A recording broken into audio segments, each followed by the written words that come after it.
Hello again.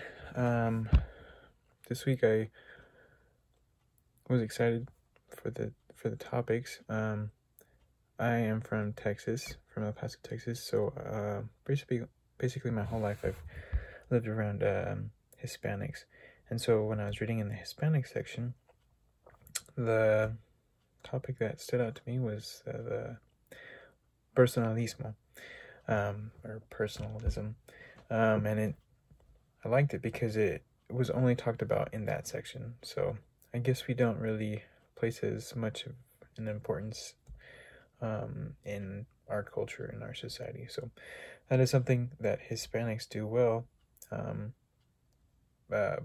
Personalism is or personalismo refers to the importance that Latinos place on personal goodness and getting along with others. So creating that sense of trust, the relationship between two different people, in this case would be clients and professionals. So I thought it was super interesting, and since it was a word in Spanish, it really caught my eye, and that's what I'll talk about today. So for the news article, I found an article titled Personalism, the Philosophy We Need. And of course, this is a little bit different than personalismo. It kind of has a different definition in English, but it's pretty close. So I decided to read about that one, and it talks about 3 different responsibilities that people can take to develop this sense of personalism. In the article, it talked about these 3 things, and the first one is the responsibility to see each other as a person in his or her full depth.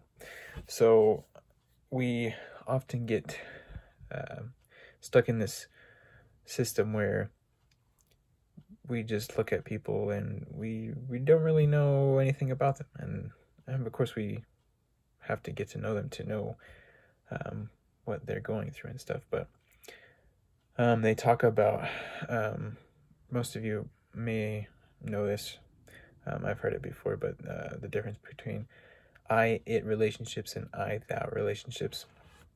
And he talks about this first responsibility to get out of that I-it mental state, how we often look at other people as objects instead of people just like us.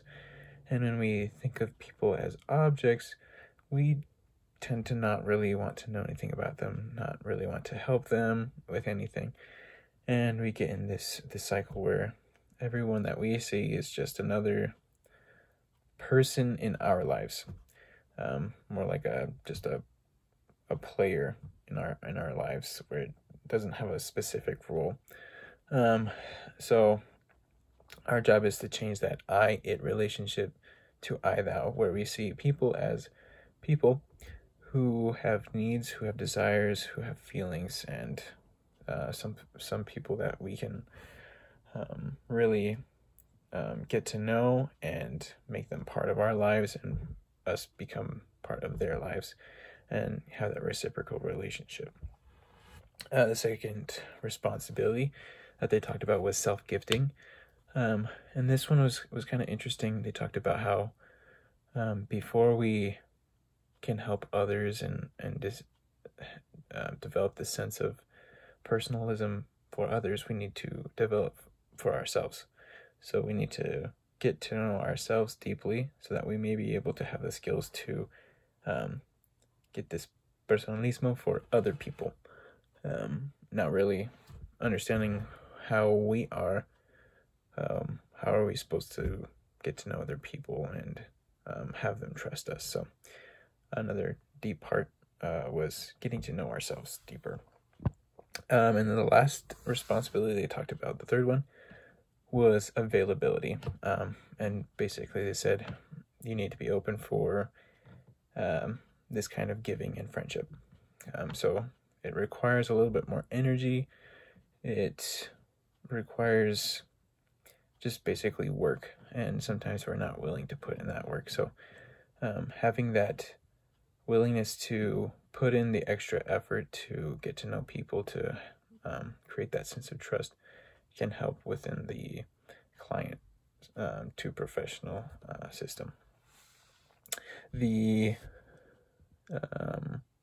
journal article that I found was titled Negotiating Cultural Values and Expectations Within the Public Child Welfare System, a look at Familismo and Personalismo. So this one was basically a study with Latino families and the child welfare system within Hispanic countries. So they basically wanted to see the varying levels of personalismo used in all of the welfare systems, mainly in the child welfare systems, and how they affected relationships and recovery between clients and professionals. The study was used at different levels, and they wanted to see the effects it had, the trust, and they came to the conclusion that within the child welfare program, personalismo was needed and should be implemented in every program equally.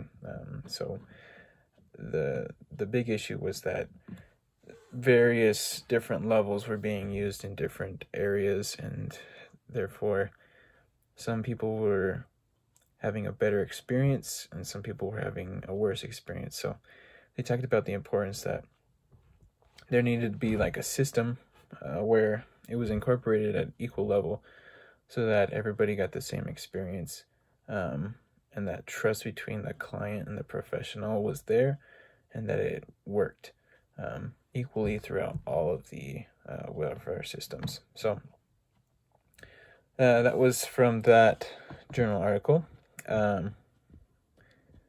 For the code of ethics, I had to do some searching, but the best section that I found that tied in with personalismo was section 5.01, which is titled Integrity of the Profession. Mostly point C, which says social workers should contribute time and professional expertise to activities that promote respect for the value, integrity, and competence of the social work profession. These activities may include teaching, research, consultation, service, legislative testimony, presentations in the community, and participation in the professional organizations. And I chose that one to kind of represent this topic because when social workers implement personalismo, they really gain a reputation, and it places a bigger importance on how relationships are important within the social work career.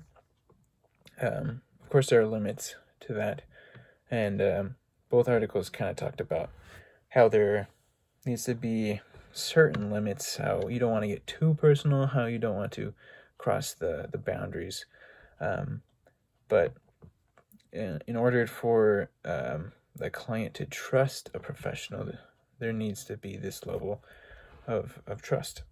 And that has to do with getting to know them, knowing their circumstances, where they come from, and any past experiences that could influence their decisions and their future experiences. So there is a limit, but most importantly, there just needs to be that level of trust between the client and the professional, so that this personalismo can happen. And if there's that trust, then the client is going to have a much better time, depending on the circumstance, recovering or getting over an addiction, or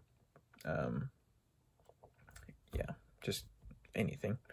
And so with that being said, now that you know a little bit more about personalismo, my question that I'm going to leave you guys to think about and answer is, what things can you do in your daily life now and in your future careers that can help create a sense of personalismo? Like, what are the tactics you can use?